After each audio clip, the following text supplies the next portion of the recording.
Yeah.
Well, good afternoon, everybody, and I'm pleased to be back in Belfast today, with under 8 weeks to go until the UK leaves the EU.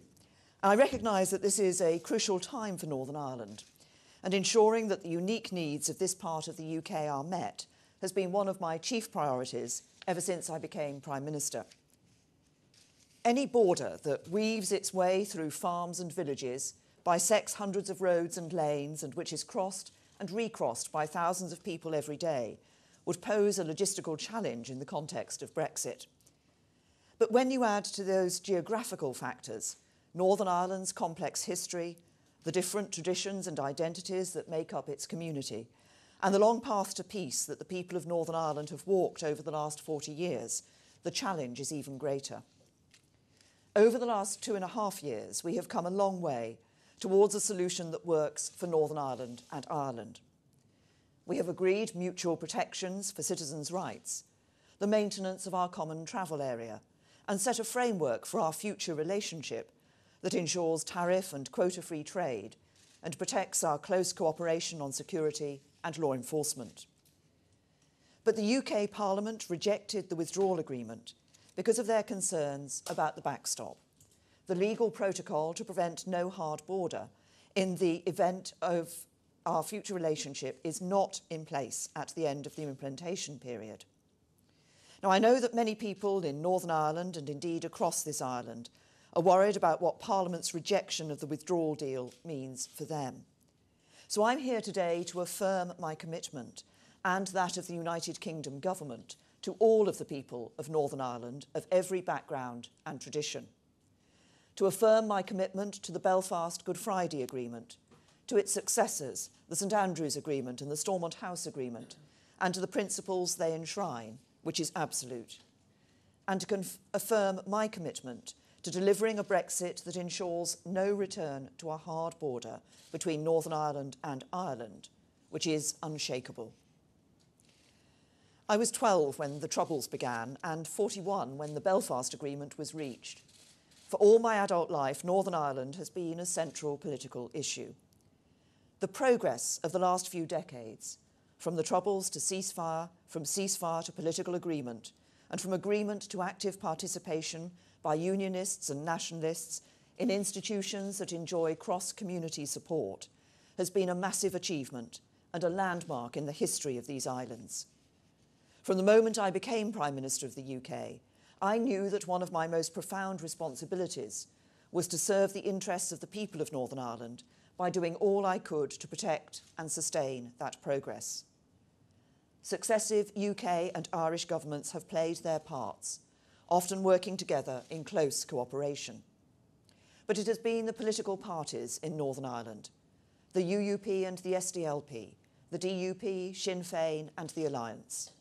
It has been civil society groups like WAVE and Healing Through Remembering, And above all, it has been the people of Northern Ireland who have achieved by far the most. Violence has not been eliminated, but it has been reduced to levels that would once have seemed impossible to imagine. Divisions remain entrenched in some communities, but many people, including those from the younger generations, are more and more interested in putting aside those divisions to build a shared future.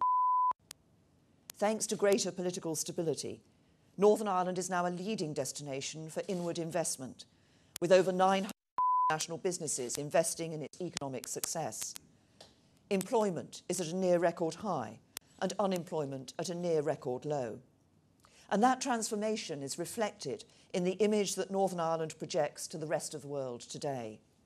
It is no longer one of violence, but of dynamism and success.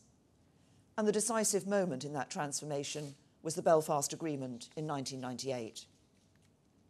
Its success was in allowing people of different traditions to feel that those traditions and their identities were respected, and that they could work together to build a successful future for all the people of Northern Ireland. It enshrined the principle that it is the birthright of all the people of Northern Ireland to identify themselves and be accepted as Irish or British or both, as they may so choose. And it enshrined the consent principle, that it will always and only be for the people of Northern Ireland to decide what their constitutional future should be, and that the UK government is solemnly committed to supporting and enforcing their democratic wishes. These principles are the bedrock of peace and stability in Northern Ireland, and they will forever be honoured by the United Kingdom government. A fundamental belief in the union of Great Britain and Northern Ireland is part of my political heritage as a Conservative and Unionist, and that will never change. But the unionism I believe in is one that respects absolutely the central importance of Irish identity to those people in Northern Ireland who claim it. And the United Kingdom I stand for is an open and tolerant union of nations and people. A country where every religion, every peaceful and democratic creed has a place, and every man and woman is equal before the law, treated with respect, and has the opportunity to get on and succeed. Indeed, that union can only ever be secure and prosper if it is built on that respect and acceptance of difference and diversity. Because the Belfast Agreement is not just the bedrock of stability here in Northern Ireland, its principles are fundamental to the security and success of the whole United Kingdom. Our absolute commitment to those principles has informed and directed my approach to Brexit, from my first speeches as Prime Minister to my first meetings with the Taoiseach. And in December 2017, in the joint report we agreed with the EU, we committed to protect the 1998 agreement in all its parts and to the totality of the relationships set out in it, to the avoidance of a hard border, including any physical infrastructure or related checks and controls, and to preserving the integrity of the UK internal market and Northern Ireland's place within it. These were commitments made in good faith. Our preferred approach has always been to deliver them through the future relationship. But I accepted the need for an insurance policy or bridging arrangement to guarantee no hard border if the future relationship was not in place in time, and that such a policy had to deliver legal certainty through what is called a legally operative text. So it would give people and businesses on both sides of the border clarity and confidence over how these commitments would be fulfilled. That is why I agreed to the backstop in the withdrawal agreement. And unlike the original European Commission proposal, it did not impose a customs border between Northern Ireland and the rest of the UK. Many people, businesses, farming organisations and voluntary groups in Northern Ireland agreed with me. They spoke out in support of the withdrawal agreement and they defended the backstop. I know that wasn't an easy thing to do, and I'm grateful to them for doing so. I fought hard to make the case for the deal as it stands. I believed it could command a majority in the House of Commons. But I've had to face up to the fact that in its current form it cannot, and the need for changes to the backstop is the key issue. While there were those in Northern Ireland who spoke in favour of it, it is also true that the backstop is not supported by the two main unionist parties here, and this also influenced MPs in England, Scotland and Wales in voting against the deal. I can only deliver on the commitments we have made if I can get a deal through the UK Parliament. And meetings with MPs across the House show that I can only get a deal through Parliament if legal changes are made to the backstop. And that is why the UK government and a majority of MPs from across the House of Commons supported the amendment from Sir Graham Brady last week. It reaffirms our desire to leave with a deal and our commitment to no hard border between Northern Ireland and Ireland. And as Sir Graham himself set out, it would mean replacing the backstop with another arrangement which avoids a hard border, or making legally binding changes to the backstop to introduce a time limit or create an exit mechanism. I know that the prospect of changing the backstop and reopening the withdrawal agreement creates real anxieties here in Northern Ireland and in Ireland, because it is here that the consequences of whatever is agreed will most be felt. I recognise too that the majority of voters in Northern Ireland voted to remain, and that many will feel that once again decisions taken in Westminster are having a profound and in many cases unwanted impact in Northern Ireland and Ireland. So I'm determined to work towards a solution that can command broader support from across the community in Northern Ireland. As we do so, there are a number of commitments that will underpin our approach and which must be part of any alternative arrangements that we seek to negotiate with the EU and pass through the UK Parliament. First, we stand by our commitment in the joint report that there will be no hard border, including any physical infrastructure or related checks and controls. And this means people on either side of that border will be able to live their lives as they do now.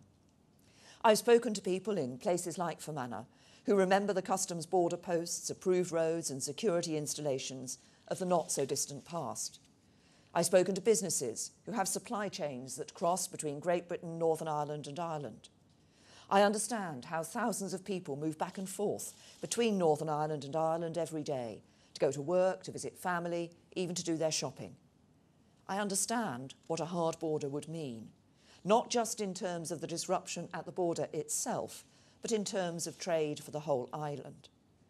The Belfast Agreement delivers just and equal treatment for the identity, ethos and aspirations of both communities. And for many, a seamless border between Northern Ireland and Ireland is integral to delivering this. And I know this has been the cornerstone around which the community in Northern Ireland has come together to deliver peace and prosperity, and I will not do anything to put that at risk. So while I've said that technology could play a part and that we will look at alternative arrangements, these must be ones that can be made to work for the particular circumstances of Northern Ireland. Second, neither will I compromise on my promise to protect Northern Ireland's integral place in the UK.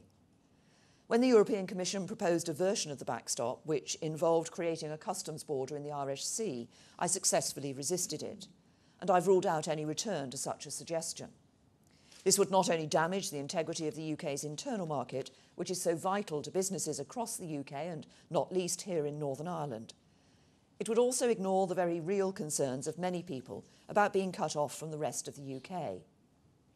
Furthermore, we will also ensure there will be no new regulatory barriers between Northern Ireland and the rest of the UK without Northern Ireland's institutions having their say. Third, there will be full protection for all existing cross-border cooperation. Many areas of cooperation have been identified, both those formally set out by the North-South Ministerial Council, such as cooperation on health and transport, or keeping the island of Ireland disease-free for animals and plants, and informal areas of cooperation, such as a single integrated electricity market that supplies power to everyone. Every area of existing cross-border cooperation must be respected. If these are ever to change in the future, it will be a matter for Belfast and Dublin in accordance with the three-stranded approach, not as a consequence of our EU exit. Fourth, we will uphold the rights enshrined in the Belfast Agreement for all the people of Northern Ireland right across the whole community. This includes upholding commitments around mutual respect, religious liberties, equality of opportunity, tolerance and rights. I know that there are some in the nationalist community in particular who worry that some of their existing rights could be eroded when the UK leaves the EU. So we have already enshrined in the withdrawal agreement a legal guarantee of no diminution of equality and rights. There have also been serious concerns raised about how UK immigration rules treat citizens here exercising their rights under the agreement to be Irish. The birthright to identify and be accepted as British, Irish or both, and to hold both British and Irish citizenship is absolutely central to the agreement. But I know that in some cases recently, people have encountered difficulties in securing their rights as Irish citizens to bring in family members. I understand the serious concerns that have been raised. So I've asked the Home Secretary, working closely with the Secretary of State for Northern Ireland, to review these issues urgently, to deliver a long-term solution consistent with the letter and spirit of the Belfast Agreement. Without a devolved government and with only unionists represented in the House of Commons, it is more important than ever that we uphold our duty to ensure all voices in Northern Ireland are heard. I take that very seriously indeed, and the UK government will always work in the interests of the whole community. So tomorrow I will be sitting down with the political parties to discuss the way forward and ensure that we can deliver for all the people of Northern Ireland. Northern Ireland does not have to rely on the Irish government or the European Union to prevent a return to borders of the past. The UK government will not let that happen. I will not let that happen. At the same time, we must continue to support all efforts that can lead towards the restoration of Northern Ireland's political institutions. And the UK government is absolutely committed to ensuring that when an executive is restored, it will have real influence to speak for all the people of Northern Ireland as we shape the UK's future relationship with the European Union.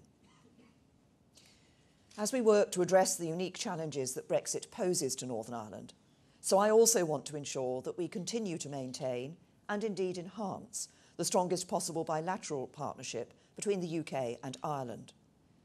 I've said many times that I want to see a new, deep and special partnership between the UK and the 27 member states of the European Union. But our relationship with Ireland is deeper than our relationship with any of the other 27. It is uniquely rooted in ties of family, history and geography. The recent past has been a moment of reflection in the UK and Ireland as we've commemorated the centenary of a series of key events in our shared history.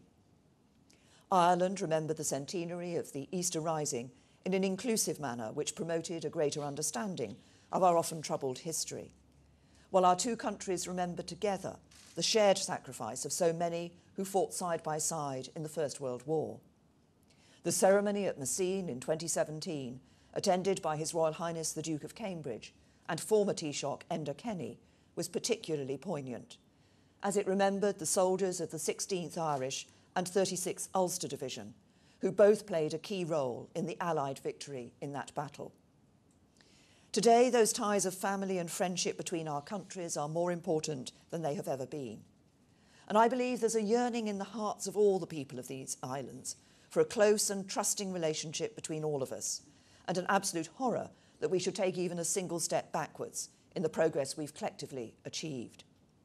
So I want to work closely with the Taoiseach, Leo Varadkar, and the Irish government, as so many of our predecessors have before, to strengthen the bilateral relationship we have built. And this can and should take many forms. We already have the British-Irish Intergovernmental Conference and regular summits between UK and Irish politicians. But as we leave the European Union, we will need to establish new ways of coming together to develop further our unique relationship. For example, the Irish government have suggested annual meetings where the Prime Minister and Taoiseach, together with senior ministerial colleagues, come together to discuss the big issues of the day.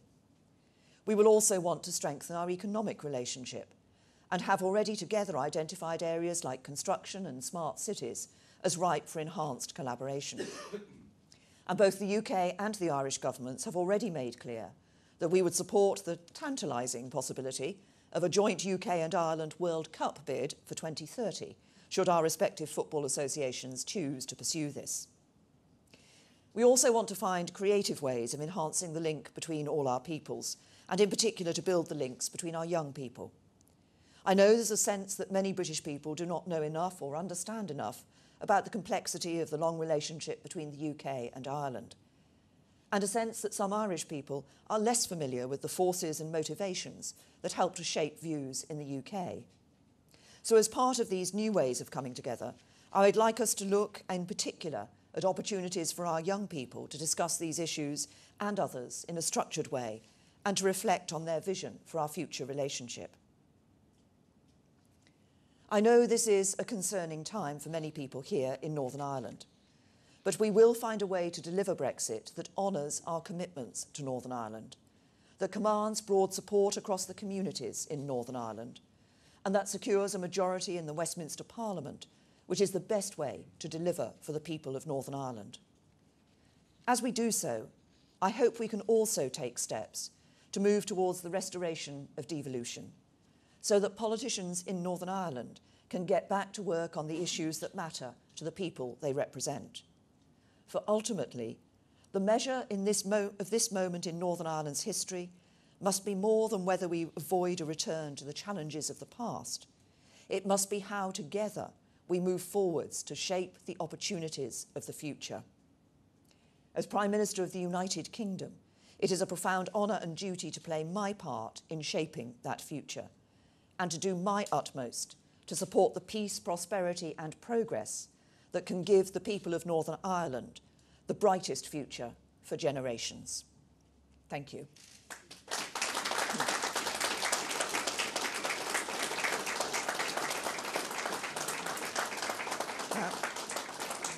I will take a few questions from the media. Mark from BBC Northern Ireland. Thank you, Prime Minister. Mark from BBC Northern Ireland. Sitting in this audience are some of the business people and other representatives who you yourself encouraged to go out and champion the backstop. Do you now owe them an apology? And given what you've said about your commitment to the Good Friday Agreement, what do you make of the arguments from unionists such as Lord Trimble that the protocol you negotiated with the EU is in fact in breach of that agreement? Well, on the latter point, the made clear in the House of Commons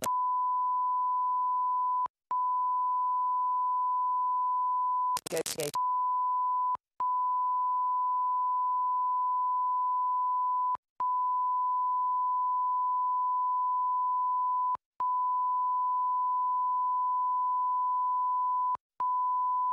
is for them having done that.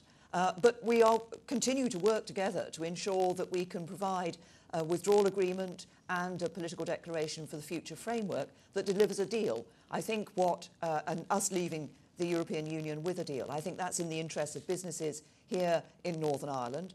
And we will continue, I'm meeting some later this afternoon, we will continue to work with them and others to ensure that we can deliver a deal that, as I say, respects the commitments that we've made to Northern Ireland and is a good deal for the whole of the UK. Ken from UTV. Prime Minister Ken Reid, UTV.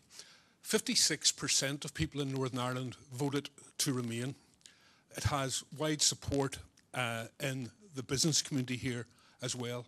How are you going to persuade particularly nationalist politicians, the nationalist parties, to accept a deal that doesn't contain a backstop?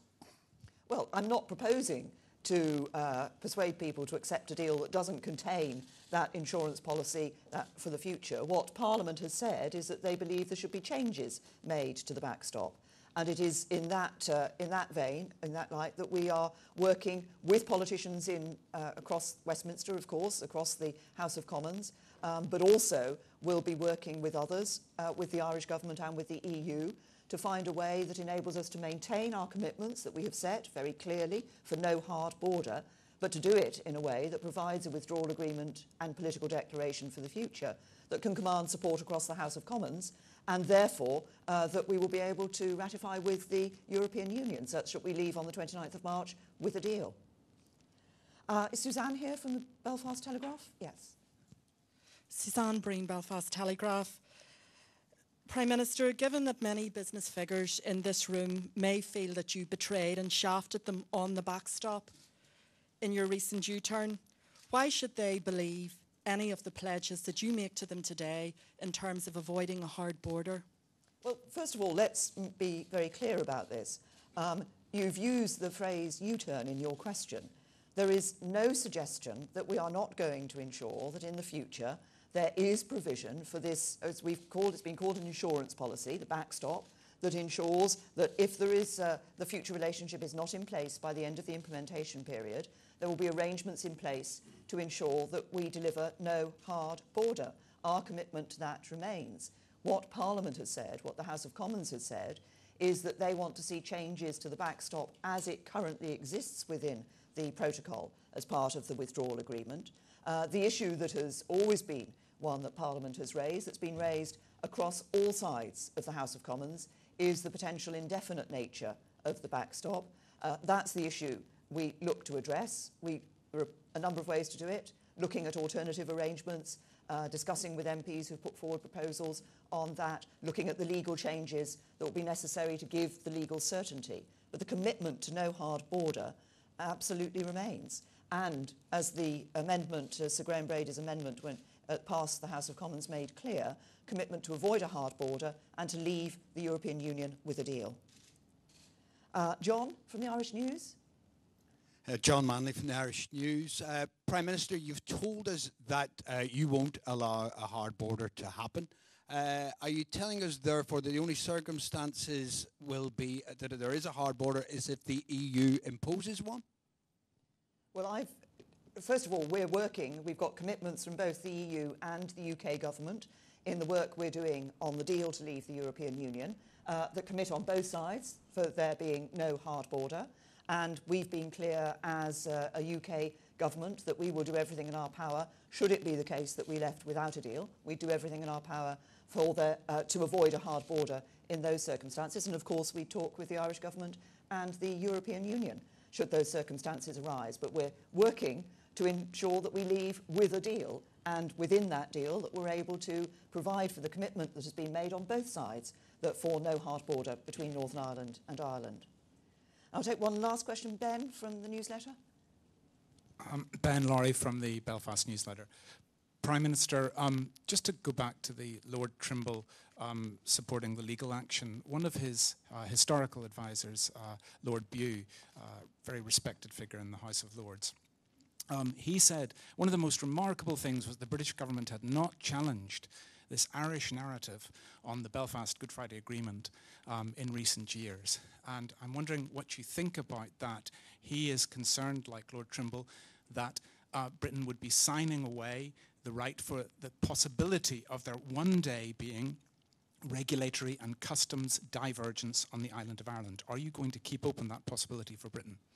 What I've made clear, as you've heard me repeat in my speech, is the commitment that we made in the December joint report, the December 2017 joint report, to ensure Ireland's place in the integral place that Northern Ireland has within the internal market of the United Kingdom. We have already set out within Westminster ways in which we believe as a UK government we would deliver on that. I recognise the concerns that have been expressed about regulatory differences, but as I say, we're absolutely clear in that December joint report, and we retain our absolute commitment to that, to ensure Northern Ireland's integral place in the UK's internal market. Thank you.